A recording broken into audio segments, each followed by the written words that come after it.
Cricket পাড়ায় গুঞ্জন 2027 বিশ্বকাপে খেলবেন সাকিব আল হাসান। ভক্তদের অপেক্ষা পোড়াচ্ছে, আবারও লাল সবুজে জার্সি পরে মাঠ মাতাতে আসছেন মিস্টার 75। আরো একবার তার বল ও ব্যাট হাতে নৈপুণ্য দেখার অপেক্ষায় সবাই। শিগগিরই হয়তো দেখা যেতে পারে মিরপুর স্টেডিয়ামে সাকিবের দেশে ফেরার সেই গুঞ্জন ও 2027 বিশ্বকাপে থাকা নিয়ে বিস্তারিত এই রিপোর্টে।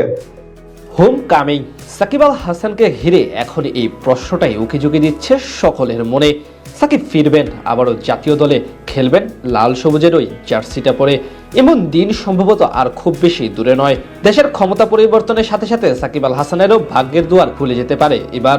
বাংলাদেশের ইতিহাসে এ যাবৎকালে সর্বশ্রেষ্ঠ ক্রিকেটার সাকিব আল হাসান বাগুড়ার ফয়সাল থেকে বিশ্ব দরবারে নাম্বার 1 হয়ে উঠেছেন তিনি। তাকে ছাড়া বাংলাদেশ দল ভাবা এক প্রকার অকল্পনীয়। তবুও গেল 1.5 বছর ধরে জাতীয় দলের বাইরে তিনি। সবশেষ ভারতের বিপক্ষে কানপুর টেস্ট দিয়ে বাংলাদেশের অধ্যায় অসমাপ্ত করে রেখেছেন তিনি।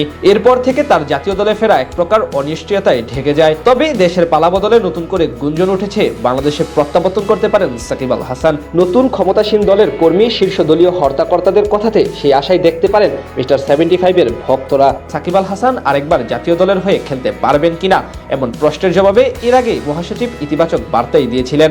মির্জা ফখরুল সেবার বলেছিলেন সেটা সাকিবের ফর্মের উপর নির্ভর করবে, আর সে তখন ক্রিকেটে থাকবে কিনা তার উপর নির্ভর করবে। আমি কখনোই খেলাধুলার মধ্যে অন্য কিছু আনতে চাইনি এবং বিশ্বাসও করি না, সুতরাং যে যোগ্য সে অবশ্যই আসবে।